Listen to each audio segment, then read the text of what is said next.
Hello student, कैसे हैं आप सब। Welcome back to my channel. आपका स्वागत है। आज मैं आपको पॉलिटी का सबसे इम्पोर्टेंट टॉपिक पढ़ाऊंगा जिसका नाम है मौलिक अधिकार। मौलिक अधिकार एक ऐसा पॉलिटी का हिस्सा है जिससे मैक्सिमम क्वेश्चन एग्जाम में आते हैं, चाहे वो हमारे रेलवे एनटीपीसी हो, एसएससी हो, बिहार दरोगा हो या जितने भी स्टेट लेवल क्वेश्चन होते हैं। तो मौलिक अधिकार है क्या? देखिए, इसको सबसे पहले मैं आपको 2 मिनट का एक विश्लेषण कर देता हूँ मौलिक अधिकार के बारे में कि ये है क्या। जो भी लोकतांत्रिक देश होती है, जो डेमोक्रेटिक कंट्रियां होती हैं, उन कंट्रियों में लोगों को आगे बढ़ने के लिए, लोगों को जीने के लिए, लोगों को अपने व्यापार को आगे बढ़ाने के लिए उनको बाई बर्थ जो राइट दी जाती हैं वही होती है मौलिक अधिकार। जैसे कि बात करते हैं कि हमारा भारत जो है एक डेमोक्रेटिक कंट्री है, तो इस डेमोक्रेटिक कंट्री में हर एक लोगों को आगे बढ़ने के लिए कुछ अधिकार चाहिए जो उन्हें जन्म के साथ दिया जाए, वही होती है मौलिक अधिकार।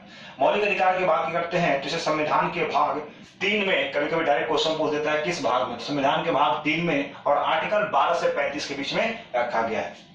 इस मौलिक अधिकार से 3-4 क्वेश्चन जो होते हैं वो मोस्ट हिटेड क्वेश्चन होते हैं। जैसे कि बात करते हैं कि मौलिक अधिकार को कहां से लिया गया, तो मौलिक अधिकार को हमारे देश में अमेरिका से लिया गया है।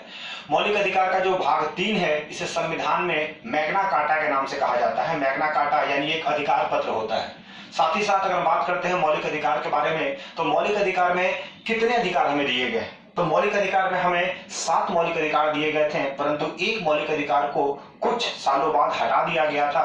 क्यों हटा दिया गया था ये भी हम लोग देखेंगे। इस मैं चैप्टर का 2 वीडियो बनाऊंगा, एक पार्ट 1 पार्ट 2, ताकि ये वीडियो काफी लंबा हो जाएगा। और मौलिक अधिकार सबसे इंपॉर्टेंट, सबसे बड़ा चैप्टर माना जाता है। तो सबसे पहले देखते हैं वो 7 मौलिक अधिकार जो हमें दिए गए हैं और वो कैसे काम करते हैं, किस आर्टिकल में, वो देखते हैं। सबसे पहले बात करते हैं अपने पहले मौलिक अधिकार की, जिसे कहते हैं right to equality. Right to equality यानी समानता का अधिकार। समानता का अधिकार आर्टिकल 14 to 18 में आता है। उसके बाद राइट टू फ्रीडम यानी स्वतंत्रता का अधिकार, जिसे आर्टिकल 19 से 22 के बीच में बताया गया है। उसके बाद आर्टिकल 3 की बात करते हैं, यानी मौलिक अधिकार 3 की बात करते हैं तो राइट अगेंस्ट एक्सप्लोइटेशन की बात करते हैं, शोषण के विरुद्ध अधिकार की बात करते हैं। फंडामेंटल राइट्स अगर 4 की बात करते हैं तो जो 4 होता है ये हमारा right to freedom of religion होता है, जिसे धार्मिक स्वतंत्रता का अधिकार माना जाता है 25 से 28। कल्चरल एंड एजुकेशनल राइट्स, सांस्कृतिक शिक्षा का अधिकार 29 और 30। और राइट टू प्रॉपर्टी, संपत्ति का अधिकार, इसे ही हटाया गया था। इसे 44th अमेंडमेंट 1978 में हटा दिया गया था और इसे फंडामेंटल राइट्स के जगह हटा करके लीगल राइट्स बना दिया गया था, जिस कारण से इसे हम लोग फंडामेंटल राइट्स में नहीं काउंट करते हैं। और लास्ट होता है कॉन्स्टिट्यूशनल रेमेडीज यानी संवैधानिक उपचार।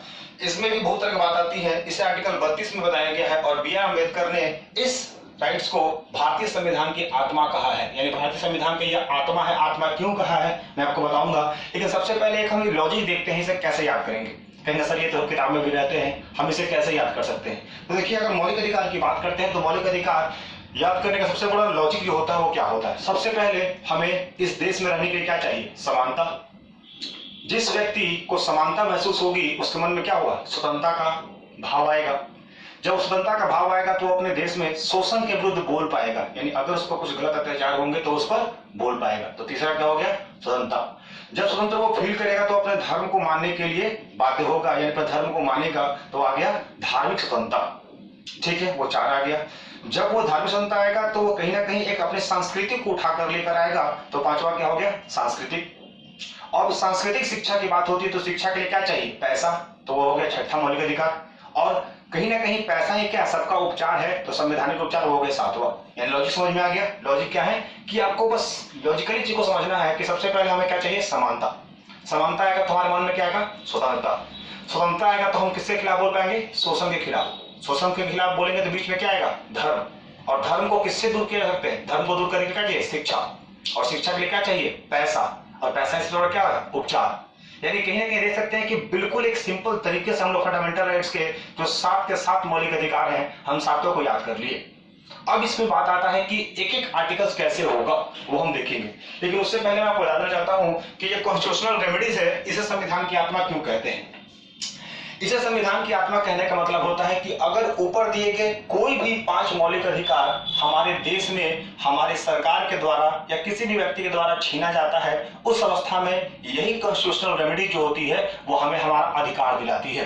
जैसे कि अगर आप किसी समाज में रह रहे हैं, आपके समाज में आपके साथ शोषण हो रहा है, तो आप इस मौलिक अधिकार का प्रयोग करके अपने अधिकार को प्राप्त कर सकते हैं। इसके अंतर्गत जो होती है वो हम हाई कोर्ट, सुप्रीम कोर्ट में रिट जारी कर सकते हैं, और रिट जो होती है वो 5 तरह की होती है। सबसे पहले बात करते हैं मैंडेमस, उसके बाद बात करते हैं तो क्यूस इंटेरियो, उसके बाद बात करते हैं प्रोहिबिशन, उसके बाद करते हैं सर्सियोरी। तो इस तरह से हम देखते हैं कि हमारे जो रिट्स होते हैं वो हम सुप्रीम कोर्ट, हाई कोर्ट में दाखिल करके अपने अधिकार को प्राप्त कर सकते हैं। इसको मैं विस्तार से बताऊंगा, लेकिन अभी तक आपने देखा कि जो हमारे कितने मौलिक अधिकार हैं, 7 मौलिक अधिकार, और 7 को हमने लॉजिक बता दिया। अगले वीडियो में बताऊंगा कि एक एक आर्टिकल में, किस आर्टिकल में क्या होता है।